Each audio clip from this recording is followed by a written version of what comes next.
While in Japan, I loved visiting art galleries. Seeing works by artists online being brought to life was incredibly inspiring. Like Mika Pikazo's vibrant art popping to life, Yoneyama Mai's art transformed into sculptures. And then there was Taiki, who somehow turned his digital arts into a painting? How is that even possible? As I looked closer to find out how they were done, my mind was blown, because they were all done by the same method, UV printing. What is UV printing? Why do so many artists in Japan use it? And how can I recreate what I saw in my own attempt? One of my favorite examples of UV printing would be these paintings by illustrator Taiki.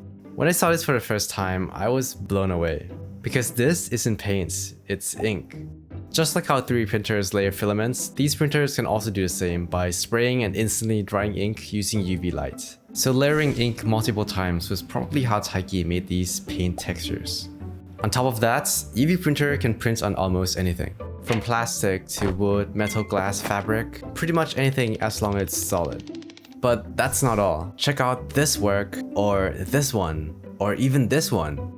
Other than color ink, UV printers can also print white ink and glossy. Oh, and it can also cut paper and crease paper to create this debossed effect.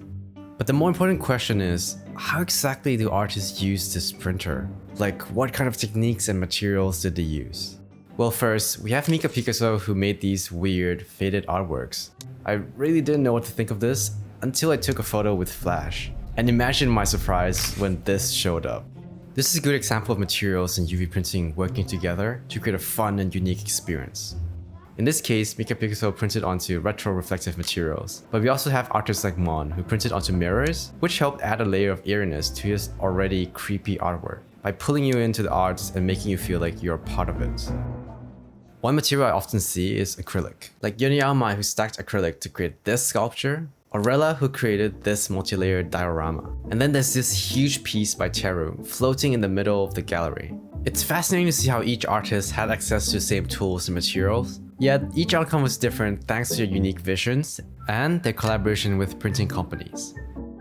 Lastly, we have this beautiful holographic print glowing under the lights. This one is actually mine. After seeing all these UV printing artworks, I couldn't resist trying it out myself. I don't have any footage of the printing process, but here's how it went.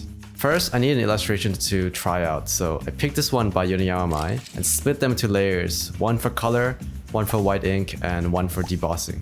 I then selected a suitable paper for this art, which I chose as holographic paper. Next, I used the printer's crease function to create a deboss effect. Then printed white ink, and finally coloring, making sure to leave gaps for the paper to shine through. And this was the outcome. I did not expect it to turn out this well. The color was saturated, the white ink was very bright, but by far, the star of this piece is the holographic paper. One thing that this experiment taught me was how UV printers are so fucking sick, and also how selecting the right material for the work is super important. I was so excited at the outcome that I decided to keep going and test out more of the printer's functions. Later in the video, I'll be trying out more prints using arts by other artists, so it's important to mention that I won't be distributing any of the prints. At SSS Rearise exhibition, I saw this piece by Yoneyama Mai surrounded by real gold, and I wanted to see if I can recreate something similar using gold paper and this illustration by Lam. However, the result was underwhelming. It just felt like something any printer can do, so if I want to truly explore unique ways of bringing digital art to life, then I needed to push the boundaries and utilize some of the printer's unique functions. So in this next attempt, I wanted to focus more on the printer's deboss function, by recreating this cover from Switch magazine, but with a holographic twist. And this was how it turned out.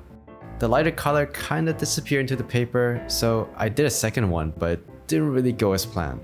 Despite that, it's still a stunning piece, especially under nice lighting. And most importantly, the deboss effects turned out so well. I actually got this idea from this book by the illustrator Rudo from over a year ago, so I'm glad I got to try it out. For this next attempt, I saw this paper which looked kinda like anime speedlines, and I thought, wouldn't this be a cool way to add motion to the prints? So I tried this out with this art by Yoneyama Mai, and it went so hard. The effects enhances the character screaming, and check out how amazing it looks when the light hits at the perfect angle. It's safe to say that this became my favorite print so far. I also did a couple more. This one wasn't that great, But this one, the paper gave it an animated feel. But not only that, I also used the printer's cut functions to literally slash parts of the paper, which I thought was a genius idea, but turned out to be crap. A better way to use the cut function would be on something like sticker paper. So here, I printed a bunch of characters from various manga and cut them so you can easily pull them out like this.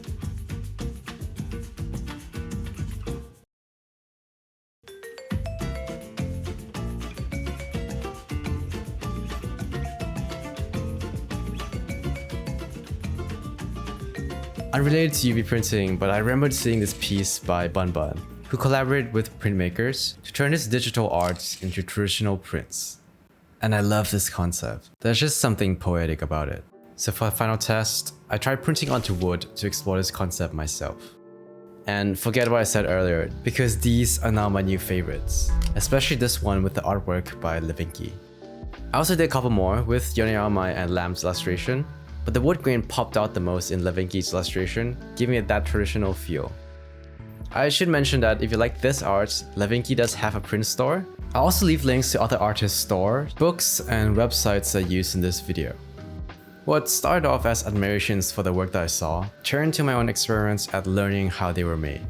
In the end, I hope you found UV printing as fascinating as I did. If not, then I hope you enjoyed seeing some amazing works from Japan's illustration scene. Thanks for watching.